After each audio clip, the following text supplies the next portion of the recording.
Добър ден! Я завете един танц. Казвам се Владимир Пейков. Търговски директор съм на компания Чадъра Enterprise. Днес съм дошъл да ви разкажа малко за нашата компания, за нашата работа, за нашите продукти. И направих едно проучване за вашата компания. Целта на срещата и на моята презентация днес е да ви харесам, да ви хареса моето производство, да ви харесат моите продукти и да сключим с вас един дългогодишен договор за сътрудничество, защото вярвам, че между двете компании има много аналози. Ще видите след малко защо. Искрено вярвам в това, че имаме общи интереси и ще започна с това какво е чадъра. Значи, това е основният продукт на компанията. Чадър има дълга история. 3500 години назад във времето е открит в Китай. Разбира се, първите чадъри са били правени от хартия, но в своето съществуване те са имали един период, в който са били статусен символ, както преди времето. Тук мобилни телефони бяха статусни символи, часовници, ролекси, ланци. Така някога обикновеният чадър от оризова хартия и букови пръчици е бил статусен символ. По големината, размера на чадъра може да се познае кой човек в обществото къде стои. Нашата компания е основана доста отдавна, през 1111 година, от предприемчив майстор на ветрила, който се е казал Зонтик. От тогава до ден днешен са минали 904 години, т.е. подозирам, че ние сме компанията с най-дълга история в света. Жива такава, работеща такава. Голям тигър. Като процесът първо е започнал с 20 на работници, малка фабрика.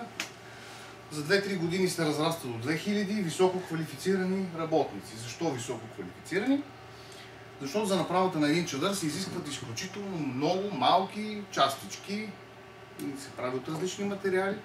Затова в процеса на производство са били специфицирани 50 роли, функционални, като след като хванеш една роля вече, това става като един супер такъв уважаван занаят в обществото и от поколение на поколение до ден днешен се предава този занаят от баща на син, на внук и така нататък. Тоест, хората, които днес работят в Чадър Enterprise, някога техните прадеди са работили в основаването на компанията. Имаме в световен аспект доста големи успехи. Това, че Форд е открил конвейера, не е много истина. През 1117 година, благодарение на разделението на ролите на работниците, китайците са го въвели при производство на чадъри. Това нещо. И към 6 години след стартирането на компанията, фактически тя започва да произвежда понад 1 милион чадъра годишно, като изнася за над 50 държави, включително Съветския съюз, България, Атлантида, Македония, Лапландия. Даже на планетата Нибиро са изнесени няколко контейнера. Най-хитовия модел, който тогава е бил един, е чадъра Глеймана. Значи стана дума за това, че чадъра е с послание към хората, т.е. това е статусен символ. И Зонтик, когато е основал компания Чадъра Enterprise, е вдъхновил от идеята за това, че може с един аксесуар ти да покажеш кой си. И е направил един продукт, който 150 години е бил актуален като модел и е подлежал на тунинговане и кастомизация. Имало е първоначално 300 варианта одобрени, направени съответно с най-различни цветове хартия, плетени, там с лакирани части, най-различни вариации. Човек може да си избере каквото иска. Днес имаме 200 000 служители в 120 държави, 100 завода, 50 изследователски лаборатории, от които 14 са в Пернишко. 35% държим пазарен дял в света. Това са около 1,5 милиарда чадъри годишно продаваме. Разбира се, покрай бизнеса с чадъри, ние разширихме нашия каталог с други иновативни продукти. Ще ви покажа след малко. Като презервативи. Но, кои са клиентите, които ползват нашите продукти? Ето и това са част от тях, това са големи световни корпорации. Всички от тях ползват нашите чадъри. Защо? Както казах, 904 години история в чадъропроизводството. Дали имаме тайни за чадърите според вас? Дали нещо ни притеснява? Тоест, нашия чадър се символизира с нещо стабилно, марково, традиционно, вечно. Прощавайте, само един въпрос да ви задам. Да, коя е компанията на четвъртото лого горе от ляво надясно? Преди Nissan. Тръчето с цвета. Бира. Преди Nissan. Аксо е едното, другото след Аксо е... Честно да ти кажа, не знам. Това съм го копирал абсолютно случайно. Някаква компания. Не, наистина не знам. А Ким Чен Ир къде е? Ще не се отслоня. Чакай. Окей, сериозно. Аз имам сериозен въпрос. Корея с Канада. Имах сериозен въпрос и така. Да, благодаря ви. Аз ти казвам, че не съм се подготвил просто защото... Продължавай да изнасяш презентация. Ние в момента все още сме в презентация. Защо смятам, че имаме общи интереси? Аз си направих труда да попроверя някои факти за вас и вие също сте компания, която не е от вчера е на пазара. 200 години доставяте услуги на вашите клиенти.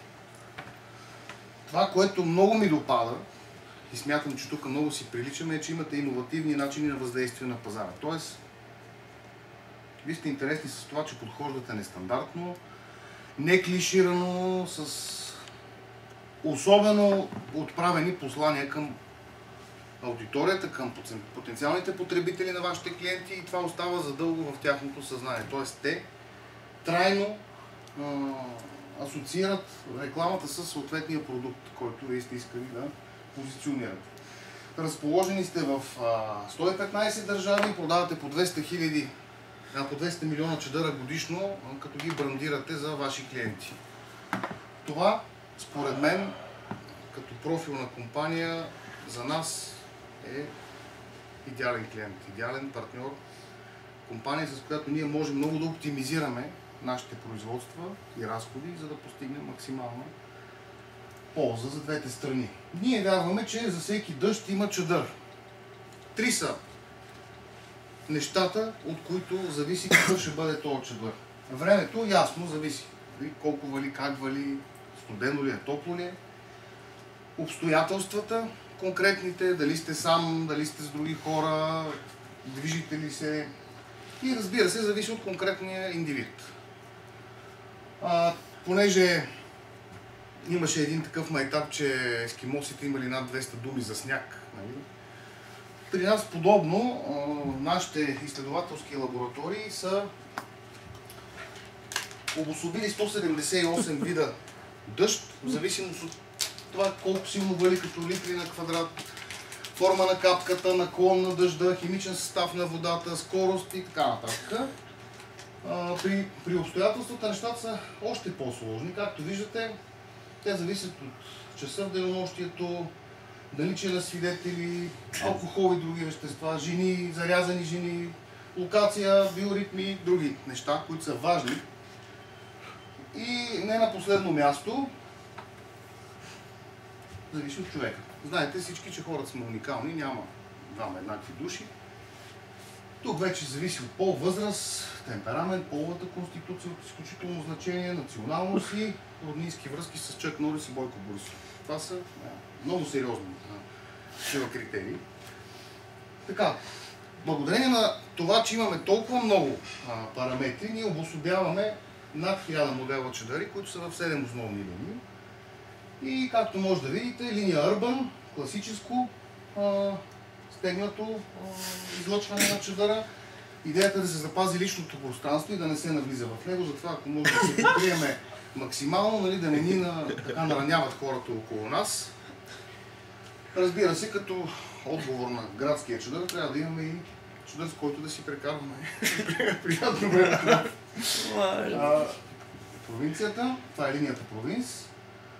Всеки други, това е една широка гама, за съжаление. тук не се вижда много добре. Това са чадъри, които са за плаж, за заведения, най-различни такива стационарни чадъри, които биват най-различни видове. Романтични чадъри, разбира се, когато имате подходяща ситуация, целувката ще стане по-дълга по дъжда, което е предпоставка за по-сериозна връзка. Японците няма как да не се изкажат. В нашите изследователски центрове в Япония е разработен чадър Shield. Той е известен за това, че се събира в една кутийка, малко по-голяма от цигарена кутия, абсолютно автоматично се отваря, покрива почти цялото ви тяло. Това е най-олекотения вариант с обикновен найлон, имаме и с бронирани стъкла. Продуктова линия за малки домашни любимци. Това е изключително предпочитано от самотни хора, възрастни хора, които имат си домашен любимец, искат да го защитат. Много се харчат между другото тия чадъри. Напоследък. Линията Gangster, първият модел е през 24-та година. Характерен е с това, че вместо класическата чадърова дръжка има пистолет. В наше време на удобството е, че такъв чадър, за да може да си купите, трябва да имате разрешително за хладно оръжие, но иначе линията е разработена с над 100 модела, различни видове ръкохватки имате. И другото, което е важно, специални продукти. За да не останете с впечатление, че правим само чадъри, все пак ние сме динамична компания. Имаме най-различни изобретения. Например, това е шапка за къпане на малко дете, за да не му влиза шампуан в очите, да не му лети. Супер е! Следващото нещо, домакиня, представете си луднала, детето иска да се търкаля по пода, мизерия, мръсна, тя няма време да изчисти. Специална дреха за полиране на пот. След като се потъркаля малко бебето, това нещо се слага и спира се, може да се ползва пак. Така, тук не се вижда много добре. Това е последният ни хит в Германия, миналата година избихме рибата. Това е една специална възглавница, казва се мъжка ръка. Значи, какво представлява, не се вижда много добре тук. Това е един полумъжки торс. Ужас! Една ръка. Таргетираме Самотните жени, очевидно. Таргетираме зарязаните жени. Извинявайте, за какво друго може да се ползва тази ръка, освен да се спи на нея? Тя не е автоматична. Не е автоматична, е само за гушкане. Като за Германия това е интересно, между другото, и поради нестихващия интерес се наложи да изобретиме аксесуари към тази възглавница на два типа миризма на пот, мъжка пот. Или ако според предпочитанията на потребителя. Това са чехли за нощно ставане. Човек като припуши, примерно, и му се доеде нощно време, аз лично ставам 2 часа и се спъвам често. Плюс това са ми кьора в 6 диоптера, тъмно, спи ми се и редовно си ритам малкия пръст на крака. Много е гадно. Чехли, виждате къде стъпвате, всичко е 6. Възглавница, с която може да спите навсякъде. Значи това хем си изолирате от средата, вирусите прибия, хем не пречите на останали. И това е последната ни разработка, ръкавица за разходки с деца. Тоест, излизате навънка, студено е, обаче детето докато си сложи ръкавички, те вечно се изместват, пръстите му не влизат, затова в ръкавицата на възрастния е направено специално джобче, където опето може да си пъхне ръката и по този начин да си ходите заедно. Изляза и Не, бърз не. Да.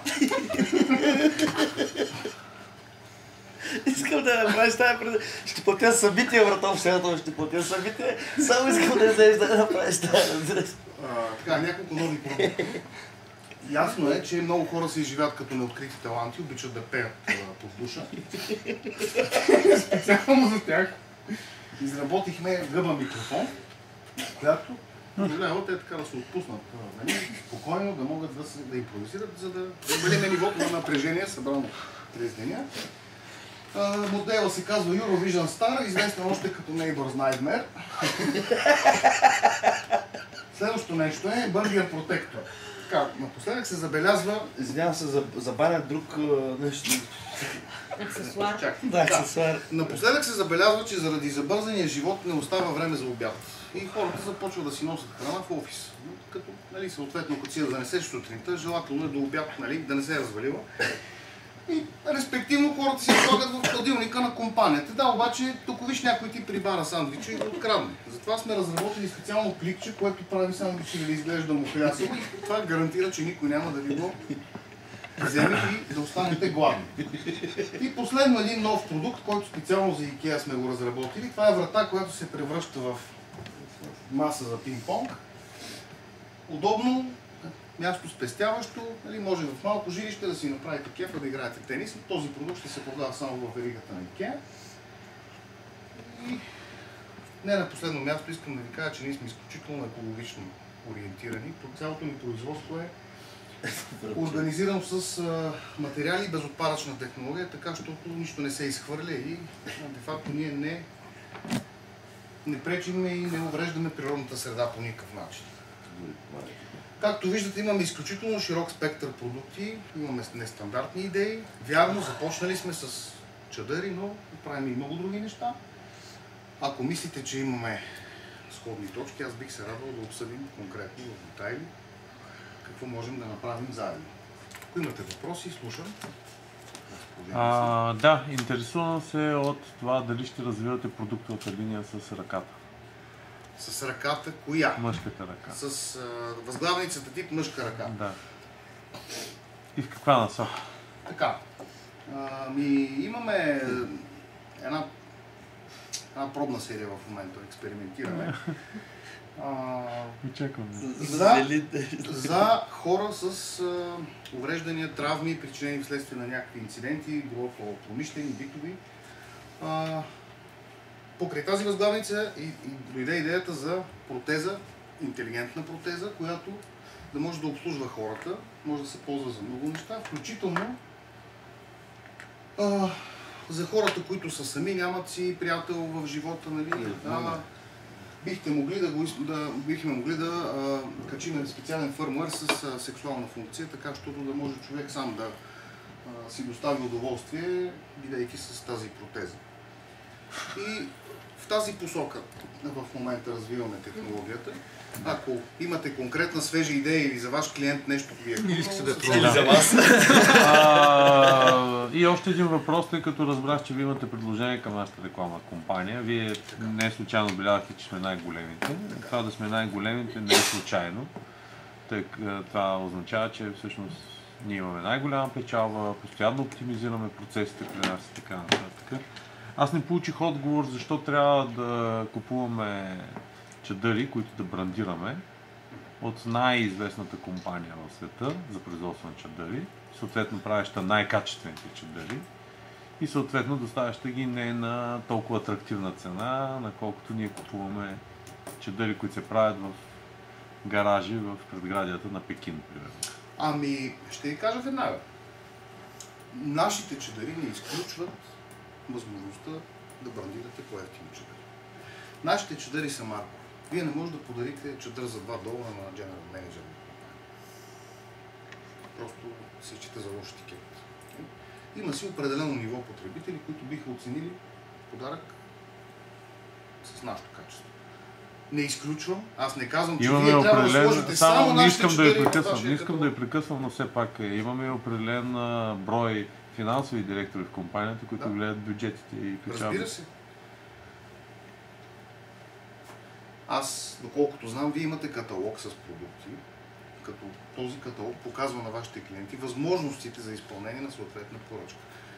Това, което аз вярвам, че можем да направим, е просто да сложим продукта като асортимент във вашия каталог. Вие ще го купите тогава, когато ваш клиент голям поръча съответното количество чадъри. Тоест, вие реално инвестирате единствено място в рекламния си каталог.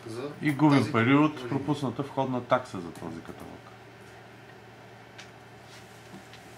Защо да губите пари? Тоест, вие ще ни заплатите, така. Значи, ние си плащаме с редица доставчици, работиме и си плащаме за рекламното място в техните каталози. Чудесно. Така че аз не се притеснявам от факта, че ние ще си купим място във вашия каталог. Аз просто вярвам, че то ще бъде изплатено многократно, предвид клиентите, с които вие работите. Благодаря ви, нямам повече въпроси. Искаме тази презентация после. Ето